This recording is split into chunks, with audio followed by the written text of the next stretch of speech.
ಭಾರತೀಯ ಸಂಸ್ಕೃತಿ, ಸಂಪ್ರದಾಯ, ಆಚಾರ, ವಿಚಾರ, ಸಿದ್ಧಾಂತ, ತತ್ವ ಇತ್ಯಾದಿಗಳನ್ನೆಲ್ಲ ನಮ್ಮ ಮನೆಗಳಿಗೆ ತಲುಪಿಸಬೇಕು ಅಂತ ಪ್ರಾಚೀನ ಕಾಲದ ಗುರುಕುಲ ವ್ಯವಸ್ಥೆ ರೂಪಿಸಿತ್ತೋ ಆ ಪರಿಕಲ್ಪನೆಯನ್ನ, ಆ ಚಿಂತನೆಯನ್ನ ನಮ್ಮ ಚಿದಂಬರ ವಿದ್ಯಾಸಂಸ್ಥೆ, ಸೇವಾಸದನ ಸಂಸ್ಥೆ ವಿದ್ಯಾರ್ಥಿಗಳಿಗೆ ಭಗವದ್ಗೀತೆಯ ಮೂಲಕ, ಶ್ಲೋಕಗಳ ಮೂಲಕ ನಿರಂತರವಾಗಿ ಕೊಡ್ತಾ ಇರುವಂತದ್ದು. ಅದು ಸಂಸ್ಥೆಯ ಅಧ್ಯಕ್ಷರ ಹೆಮ್ಮೆ ಅಲ್ಲ, ಅಧ್ಯಕ್ಷರ ಸೌಭಾಗ್ಯ ಅಲ್ಲ, ಅದು ಗುಬ್ಬಿ ತಾಲೂಕಿನ ಮಹಾಜನತೆಯ ಸೌಭಾಗ್ಯ ಅಂತ ನಾನು ಭಾವಿಸ್ತೇನೆ. ನಮ್ಮ ಮಕ್ಕಳಿಗೆ ಯಾವ ಶಿಕ್ಷಣ ಬೇಕೋ, ನಮ್ಮ ಮಕ್ಕಳು ಯಾವ ಶಿಕ್ಷಣವನ್ನ ಕಲಿಯುವುದರ ಮೂಲಕ ಸಮಾಜದಲ್ಲಿ ಉನ್ನತವಾಗಿರುವ ಸ್ಥಾನವನ್ನ ಸಂಪಾದನೆ ಮಾಡೋದಕ್ಕೆ ಸಾಧ್ಯ ಇದೆಯೋ ಆ ವಿಶಿಷ್ಟವಾಗಿರುವ ಪರಿಕಲ್ಪನೆಯನ್ನ ಈ ಶಿಕ್ಷಣ ಸಂಸ್ಥೆ ಕಳೆದ ಅನೇಕ ದಶಕಗಳಿಂದ ವೇದ ಪಾಠದ ಮೂಲಕ ಮತ್ತು ಕಳೆದ 6-7 ವರ್ಷಗಳಿಂದ ಮಾಮೂಲಿ ನಮ್ಮ ಇಂಗ್ಲಿಷ್ ಮಾಧ್ಯಮ ಶಿಕ್ಷಣದ ಮೂಲಕ ನಮ್ಮ ಮಕ್ಕಳಿಗೆ ನೀಡ್ತಾ ಇರುವಂತದ್ದನ್ನ ನಾವುಗಳೆಲ್ಲ ನೋಡ್ತಾ ಇದ್ದೇವೆ. ಪೋಷಕ ಬಂಧುಗಳಿಗೆ ಕೆಲವೊಂದಷ್ಟು ಮಾಹಿತಿಯನ್ನ, ಮಾತುಗಳನ್ನ ಈ ಸಂದರ್ಭದಲ್ಲಿ ಹಂಚಿಕೊಳ್ಳೋದಕ್ಕೆ ನಾನು ಬಹಳ ಸಂತೋಷ ಪಡ್ತಾ ಇದ್ದೇನೆ. 110 ವರ್ಷಗಳ ಹಿಂದೆ ಒರಿಸ್ಸಾ ಅಂತ ಒಂದು ರಾಜ್ಯ, ಉತ್ಕಲ ಅಂತ ಅದನ್ನ ನಾವು ಕರೀತೇವೆ. ಆ ರಾಜ್ಯದಲ್ಲಿ ಗೋಪಬಂಧು ದಾಸ್ ಅಂತ ಒಬ್ಬರೊಂದು ಶಿಕ್ಷಣ ಸಂಸ್ಥೆಯನ್ನ ಆರಂಭ ಮಾಡ್ತಾರೆ. ಆ ಶಿಕ್ಷಣ ಸಂಸ್ಥೆಯನ್ನ ಆರಂಭ ಮಾಡಬೇಕಾಗಿದ್ರೆ ಒಂದು ನಿಯಮ ಇತ್ತು. ಅವರ ಸ್ಕೂಲಲ್ಲಿ ಮಕ್ಕಳು ಓದಬೇಕು ಅಂತಂದ್ರೆ ಒಂದು ಸಾಮಾನ್ಯವಾಗಿರುವಂತಹ ಎಂಟ್ರೆನ್ಸ್ ಎಕ್ಸಾಮಿನೇಷನ್ ಇತ್ತು.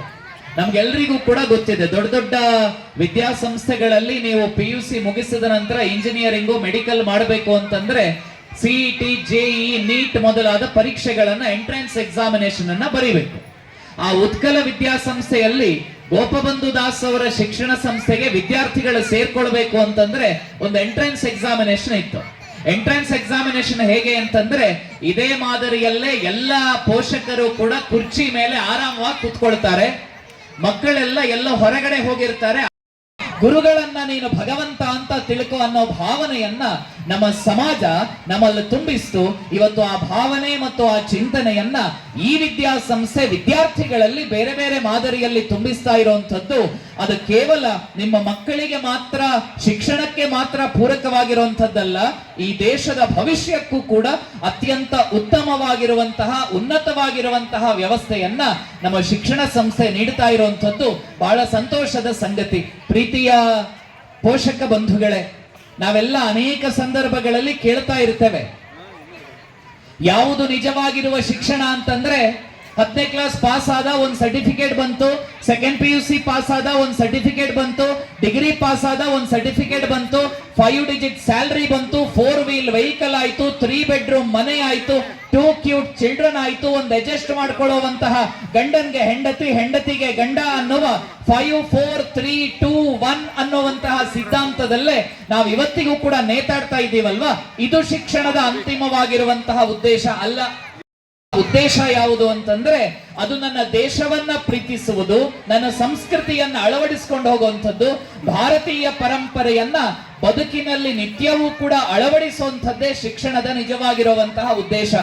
ನನ್ನ ಒಂದು ಪ್ರಶ್ನೆ, ಜಪಾನ್ ಹುಡುಗನನ್ನ ಅಲ್ಲಿಯ ಟೀಚರ್ ಕೇಳಿದ್ರಂತೆ, ಪುಟ್ಟ ಜಪಾನ್ ಎಲ್ಲಿದೆ ತೋರ್ಸು ಅಂತ ಕೇಳಿದ್ರಂತೆ.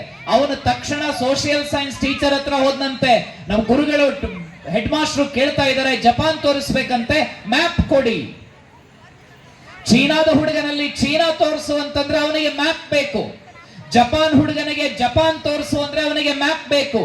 US ಹುಡುಗನಿಗೆ US ತೋರಿಸಬೇಕು ಅಂದ್ರೆ ಅವನಿಗೆ US ಮ್ಯಾಪ್ ಬೇಕು.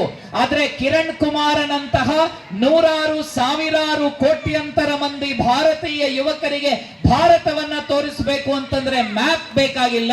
ನಾವೇ ನೇರವಾಗಿ ನಿಂತು ಸೊಂಟದ ಮೇಲೆ 2 ಕೈಗಳನ್ನ ಇಟ್ಕೊಂಡ್ರೆ ಕಾಶ್ಮೀರ, ನನ್ನೆದೆಯೇ ಇಂದ್ರಪ್ರಸ್ಥ, ನನ್ನ ನಡುವೆ ಮಧ್ಯಪ್ರದೇಶ, ನಾನು ಸೊಂಟದ ಮೇಲೆ ಕೈಯನ್ನ ಇಟ್ಟುಕೊಂಡರೆ ಒಂದು ತುದಿ ಕಚ್, ಇನ್ನೊಂದು ತುದಿ ಕಾಮರೂಪ, ನಾನು ನಡೆದಾಡಿದರೆ ಭಾರತವೇ ನಡೆದಾಡಿದಂತೆ, ನಾನು ನುಡಿದರೆ ಭಾರತವೇ ನುಡಿದಂತೆ, ನಾನೇ ಭಾರತ, ಭಾರತವೇ ನಾನು ಅನ್ನುವಂತಹ ಚಿಂತನೆಯನ್ನ ಏನು ಸ್ವಾಮಿ ರಾಮತೀರ್ಥರು ಕೊಟ್ಟಿದ್ದಾರೆ. ಆ ಚಿಂತನೆ ಕಿರಣ್ ಕುಮಾರ್ನ ಮೂಲಕ ಇವತ್ತು ನಿಮ್ಮ ಎದುರುಗಡೆ ನಾನಿಟ್ಟಿದ್ದೇನೆ. ದಯವಿಟ್ಟು ಎಲ್ಲ ಪೋಷಕರು ನಿಮ್ಮಲ್ಲಿ ಮತ್ತೊಮ್ಮೆ ವಿನಂತಿಯನ್ನ ಮಾಡ್ತಾ ಇದ್ದೇನೆ, ಇವತ್ತ ರಾತ್ರಿ ಅಥವಾ ನಾಳೆ ಬೆಳಗ್ಗೆಯೇ ನಿಮ್ಮ ಮಗುವಿನ ಶರೀರದಲ್ಲಿ ಅಡಕವಾಗಿರುವ ಭಾರತವನ್ನ ದಯವಿಟ್ಟು ತೋರಿಸಿ ಅಂತ ವಿನಂತಿಯನ್ನ ಮಾಡ್ತಾ ಪೂಜ್ಯರು ಆರಂಭ ಮಾಡಿದ್ದಾರೆ. ಈ ಪರಿಕಲ್ಪನೆಯನ್ನ ನಮ್ಮೆಲ್ಲರ ಮನಸ್ಸಲ್ಲಿ ಇಟ್ಕೊಂಡು ನಾವೆಲ್ಲ ಆ ನಿಟ್ಟಿನಲ್ಲೇ ಶಿಕ್ಷಣವನ್ನ ಪಡೆಯೋದಕ್ಕಾಗಿ ಈ ಸಂಸ್ಥೆಗೆ ಬಂದಿದ್ದೇವೆ ಅನ್ನುವಂತಹ ಭಾವನೆಯನ್ನ ಇಟ್ಕೊಂಡು ನಮ್ಮ ಮಕ್ಕಳನ್ನ ದೇಶಕ್ಕಾಗಿ ತಯಾರು ಮಾಡಬೇಕಾಗಿರುವಂತಹ ಒಂದು ಅಗತ್ಯ ಇದೆ. ಎಲ್ಲ ಪೋಷಕರ ಮೇಲಿರುವಂಥದ್ದು. ಇವತ್ತು ಇಲ್ಲಿರುವ ವೇದ ವಿದ್ಯಾರ್ಥಿಗಳನ್ನ ತಾವುಗಳೇನಾದ್ರೂ ಮಾತನಾಡಿಸಿದ್ರೆ ಅವರ ಕೈಯಲ್ಲಿ ಮೊಬೈಲ್ ಇಲ್ಲ, ಅವ್ರ ಹತ್ರ ಟಿವಿ ಇಲ್ಲ.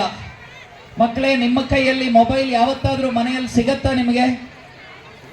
ಇಲ್ವಾ? ಟಿವಿ ನೋಡ್ತೀರಾ? ಪುಷ್ಪ ಅನ್ನೋ ಒಂದು ಸಿನಿಮಾ ಬಂತು, ತಮ್ಗೆಲ್ರಿಗೂ ಕೂಡ ಗೊತ್ತಿದೆ.